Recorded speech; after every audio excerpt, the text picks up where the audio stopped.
جی قدرمنو کتونکو د پروګرام په دې برخه کې دا وغزه د کوزلر تحصیل دینزي سانام ډیم کوم چې د اسبن را لاندې دی هلته کې ولاړ یم کتونکو د دې ډیم په حواله باندې مونږ په خپل مختلف اوقاتو کې مختلف پروګرامونه چې کوم هغه وړاندې کړي دي یو پروګرام څو میاشتې وړاندې هم شو خو چونکه دا کال 2022 په نومبر میاشت کې د هغه وخت خیبر پښتونخوا وزیر اعلی چې کوم هغه باقاعده په دې باندې کار شروع کول پرانیسته وشو دا کار شروع کول د ډیم په منځوري کې د مخکې چې کوم دنو ډاکټر ذاکر الله خان مرحوم خدای بخیلی هغه چې کوم دنو هم ډیر زیات مهنت او خواري کړې و دا دغه نورستو د دې منځوري او د یک نیک نه د دې منځوري خستل او بیا د دې ته د پن اجرا کول په هر بجټ کې د پیسې راتلل د وفاق نه د مرحوم بخبیدار خان چې کوم دنو کارنامه د موجوده ام پی همایون خان کارنامه دا و چې د بخبیدار خان یا د ذاکر الله خان لارې کوم خلکو نوي سازشونه کول دلته کې کوم متاثرون په نوم باندې ټول خلک راوتل هغه متاثران نو خو دغه کوشش دا و چې دا ډیم چې کوم دا جوړ نشي هغه ټول لارې چې کوم دنه هغه همایون خان هغه ټول سازشونه چې کوم دنه هغه بند کړل او په ډیم باندې کار شروع دی د ډیم په حواله باندې د خلکو وس تحفظات ته چې مخکې خاغي نه پرې خو اوس هغه متاثرین هغه سوی مقامی ایکس ام پی چې کوم دنه موږ سره همایون خان ولال دی د دې ډیر زیات خواري ده په دې ډیم کې د جوړېدو ځکه چې کم خلکو مخالفت کو دغه کریډټ دی د چې کاغه مخالفت جاری وي او وین لکه مطلب دا چې دلته کې چا کښه هم نشو راچولې دغه یو کریډټ دی چې هر هغه سازش کاغه چا د جرګې په شکل کې کو چا د مشر په شکل کې چا د کشر په شکل کې هغه دی ناکام کړو مطلب دا چې نن یو شکر د ماته الله په دې باندې کار شروع شوی دی جی بسم الله الرحمن الرحیم محمد اسرار خان تاسو د ټیم ته مشکوري تاسو وخت باندې د ریپورتینګ کوي او دلته رالی او زه هم چې سهار زما په طرف باندې اکثر د کنسلټنټ سره سایت ته ورځم او د فزیکل هم زه معاینه کوم څنګه چې تاسو وی چې را په دې کې ډېر زیات هارډلز او مشکلات او دار سبیق او 50 کالو منصوبه وه نو واقعي چې دا اسې په کاغذونو کې به چلېدله خلکو به چې رسانام ډیم دلته به جوړېږي خو عملی طور په دې باندې څه کار نو شروع شوی په دې کې واقعي د ډېر زیات مشکلات هم څه د مقامي خلکو د ځمکو د خاوندانو د مالکانو طرفو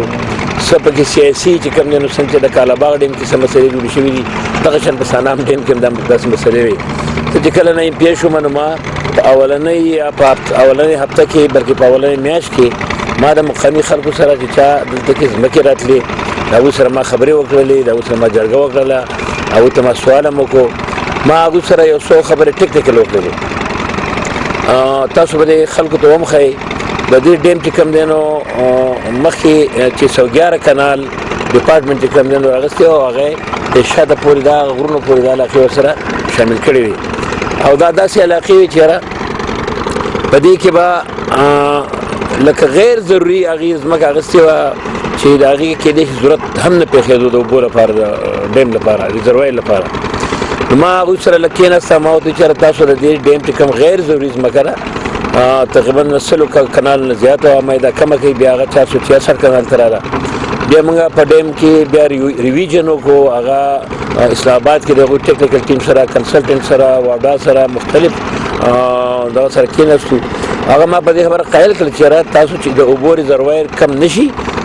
نو هغې چې کوم دی نو په دې خبره باندې اګري شو چې موږ به سپلوی چې کوم دا به لکه سنټر ته کړو او د هغې په ځای باندې به چې کوم دی نو مونږ چې غیر ضروري ځمکه ده چې کومه مخامخ ته ښکاري دا به دې هم کمه کړو د هغې په وجه باندې 369 کنال ځمکه چې کوم دی نو اوس په ډیم کې راله بیا خلک په هغه خبره باندې اګري م شو زه د هغه سانام د خلکو د دې خلکو انتهایي مشکور یم چې زموږ سره تعاون وکړو او بیا وزیر اعلی صاحب انتهایي مشکور یم سابقه وزیر اعلی صاحب محمود خان صاحب چې هغه د کرونا په مئی 2020 کې د خلکو دا ډیمانډ و چې پیسې شته نه او تاسو چې کوم خلکو ته پیسې نه ورکوئ هغه په مئی 2020 کې 50 کروڑ روپۍ چې کوم دی نو د ځمکې د لینډ کمپنسیشن لپاره راولېږلې هغه چې خلکو ته پته ولګېده چې یاره دا پیسې شته د هغې باوجود هم سیاسي خلکو مختلف خلکو په دې کې د اسبن د ډیم نه بره خلک د ډیم نه لاندې خلک د دې سازشونه مو خو موږ هغه په جرګه باندې او په حکمت سره چې کوم حل کړې نن تاسو نه چې په هغې باندې د هغې افتتاح مو شوله بلکې د افتتاح نه مخکې به موږ کار هم شروع دا ډیم خو د اریګیشن یو ریزروایر دی په دې کې د پاور جنریشن څه دغه شته نه فی الحال شاید چې وروسته که بیا د کیپیسټي او د آوټ فوټ ونو انشاءالله چې د هغې په کوم 1 میګا واټ نیم پکې د بجلۍ هم دغه شته.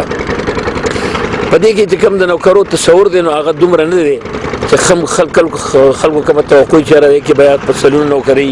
په دې کې که ساته نوکري یا شل نوکري دا به چوکیدار به ګیج ریډر به د دې به چې کوم دی نو صدغی زه ولګېدم او د دې لپاره ما د ټوریزم ډپارټمنټ سره هم خبره وکړه. دلته کې به په هغه مخامخ ځای کې به د ټوریزم چې کوم دی نو رسټیریم جوړیږي په هغې کې به د هغوی کم از کم 7 کسان به په هغې کې هم نوکران شي. په ډیم کې چې کم کسان دي چې هغه که ته ورته کلاس 4 ویلی شي چې د 7 سکیله پورې اب بالکل هغوی سره ما کمیټمنټ هم کړی دی او د ډپارټمنټ سره هم کړی چې هغه مقامي خلکو نه چې کوم دی نو هغه اخیستی کېږي.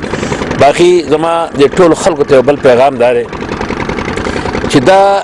د دې ډیم نه چې کومه لاندې ځمکه ده دا مخکې کمه وه لکه د دې ځمکې ابنوشي چې وه هغه به کمه کېده هغه موږ زیاته کړه. مخکې 17,000 کنال وه اوس 22,000 کنال ته ورسېده. د دې کیپیسټي زیاته شوله خو لکه ټیکنیکلي موږ په هغې باندې هغه پیسې لږې زیاتې شولې. د دې سره سره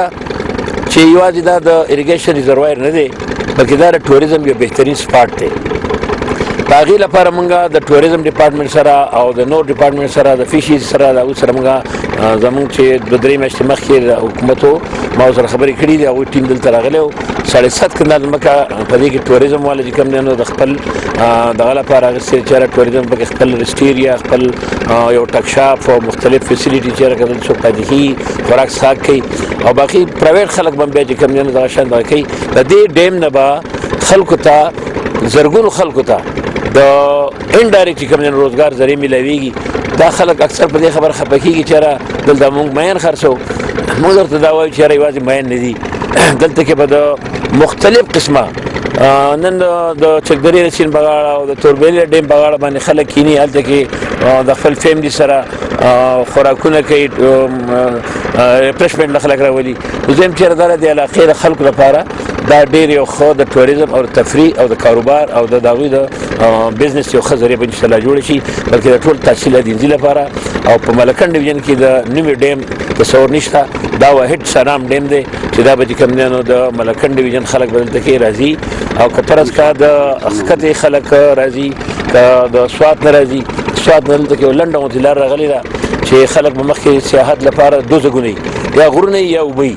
انشاءالله چې دا د اوبو لپاره هم ډېر ښه ښکلی منظر وي. په دې کې به کښتۍ په دې کې به پرایویټ سیکټر کې پکې موږ کار کولی شو او غرونه هم دلته نږدې دي. په دې کې مخامخ غر دی په دې کې موږ د یو پارک دغه کړی پروګرام انشاءالله دا به کېږي. نو دا زما د زړه یو ارمان و چې یاره زما په امپیتوب کې زما یو 2-3 غټ میګا پراجیکټ شو. پای کې 1 نمبر باندې سانام ډیم و چې ما په الیکشن کې وعده کړې وه. دویم زموږ د چکدرې پارک د چکدرې بایپاس د اسبن پارک 8 نور ګراونډونه نور د شي ترقیات منصوبې وي. انشاءالله چې زه په هغې کې تقریبا بالکل کامیاب شوم او انشاءالله که الله بیا مقرره کړه نو څه ډېرې داسې ښه منصوبې شته چې هغه زما په زړه کې دي. انشاءالله که بیا قوم موږ له پارټۍ موږ له اختیار راکړو قوم موږ له اختیار راکړو انشاءالله چې هغه موږ سرته رسوو.